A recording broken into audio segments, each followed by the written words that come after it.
Hello everyone. In this video, we will explain a bit more about the differences between glocalization and standardization. So we asked ourselves which of the two marketing strategies we as a multicultural team should choose to use for our product. We chose this topic because it would be interesting to know how different brands market their products or services and how they capitalize it. Nevertheless, globalization is a very important concept because companies are always looking for ways to be more profitable or to expand internationally. In order to achieve this, they have to find a way to make their products appealing to the targeted countries and cultures. Glocalization. So, according to an article in Investopedia written by Adam Hayes, glocalization is a combination of the words globalization and localization. The term is used to describe a product or service that is developed and distributed globally, but is also adjusted to accommodate the user or consumer in a local market. In today's world, a lot of companies use glocalization because they want to gain the trust of those regions or countries to make more profits out of them.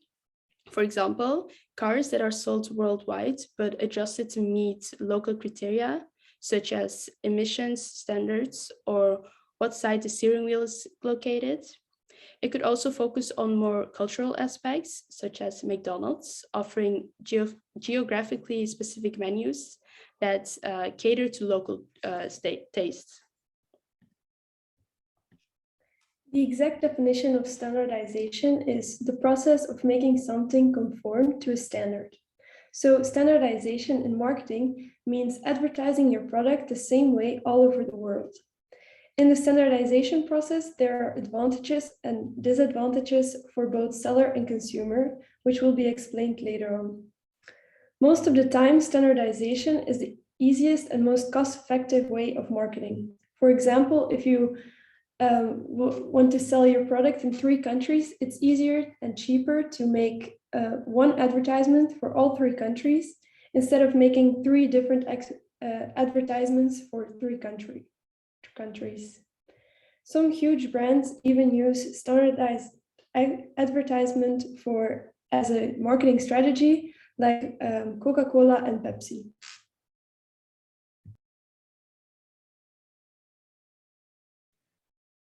Localization has its own pros and cons. The pros of localization includes localization increases the aspect of cultural awareness. Localization equally increases the scope of a business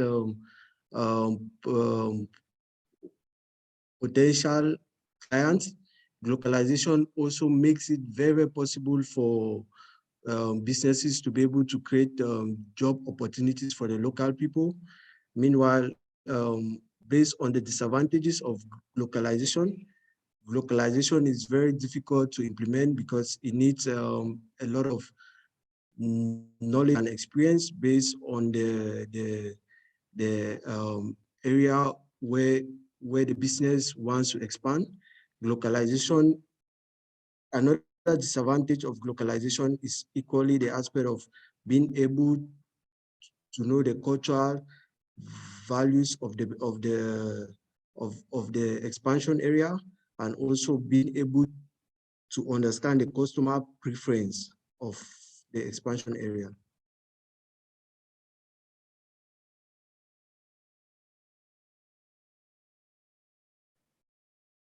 So, as Laura said, standardization generally focuses on consistency, and that is achieved by applying a clear set of guidelines and best practices. So in other words, it shouldn't matter who in your organization performs the task, because the result will always be the same without any loss of quality or productivity. That means that there's greater clarity and predictability, knowledge retention, because everyone in the company can do it, greater flexibility, consistent quality, and there is a reduced waste. On the other side, there can be a loss of uniqueness, and that can end up in losing customers. it is unsuited to some aspects of business rules, and it stifles creativity, which means that, for example, in product designs, unnecessarily risks, for example, by volunteering new ideas or requesting change, they will not be made. And also the most important loss is the loss of responsiveness, because standardization can work against the firm if you, for example, sell hamburgers in a country where they mainly eat chicken. You're going to end up losing more money than making money out of this.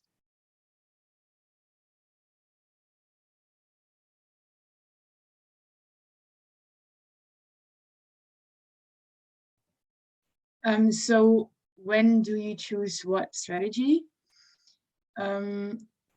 So the international companies are more likely to choose glocalization because they have a big reach and they're known in a lot of different cultures or countries.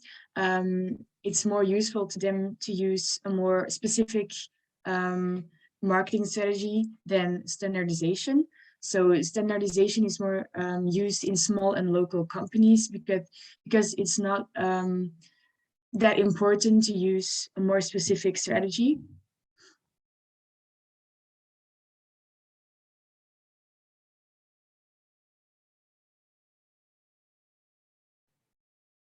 So the things you should think about when you do global marketing are making a popular and well-known brand image. You should think of that aspect in the very beginning of your company also, and make a good marketing plan for different places and different personas. You should adjust your approach and observe where your target audience comes from. So cultural differences and also local differences, so different countries. Tailor your products based on where they are sold. So really focus that on the country where that you want to do markets. The things you shouldn't do is don't just translate when marketing a product in a different country, because it will always have the same meaning. It won't always have the same meaning as in your language. So there will be differences or bad situations because of that. Also, don't use the same marketing strategy, because every country is different with different ideas and way of living. And the last one is don't dismiss geographical dissimilarities when crafting your marketing personas, because, for example, when advertising a product in the USA, every state is different. So you should make a different advertisement per state.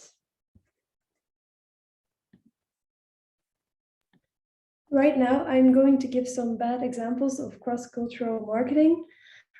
First of all, we have Fartful Workbench of IKEA.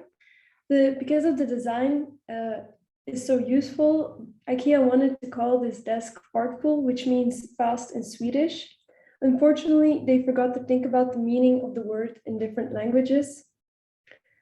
Next one, we have Procter & Gamble. They once made a nice advertisement, which was very popular in Europe, and they decided to show that same advertisement in Japan. Well, in the ad, you could see a woman bathing while her husband walked in the bathroom. The Japanese were not pleased by seeing this ad and thought this was an invasion of her privacy and therefore inappropriate. As last one, we have KFC, or Kentucky Fried Chicken, and their English slogan is "finger licking good." This was rather a bad word choice. When directly translated into Chinese, it translates to "eat your fingers off," which was not very pleasant for the Chinese consumers, so they had to change it.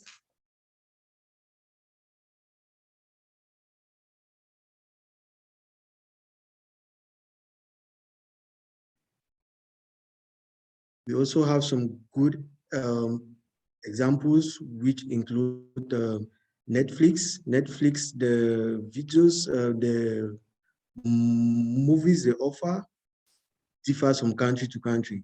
Netflix tries to customize its videos to make sure it actually suits the need of each of the cultural groups. We also have the example of Coca-Cola, which launched a 21-minute advert video trying to showcase the tradition and culture of the Philippines. We have McDonald's, who also try to customize their products. They make sure that what they offer tries to suit the different cultures. Like for instance, they offer lambs in India, and in Europe, they offer chickens.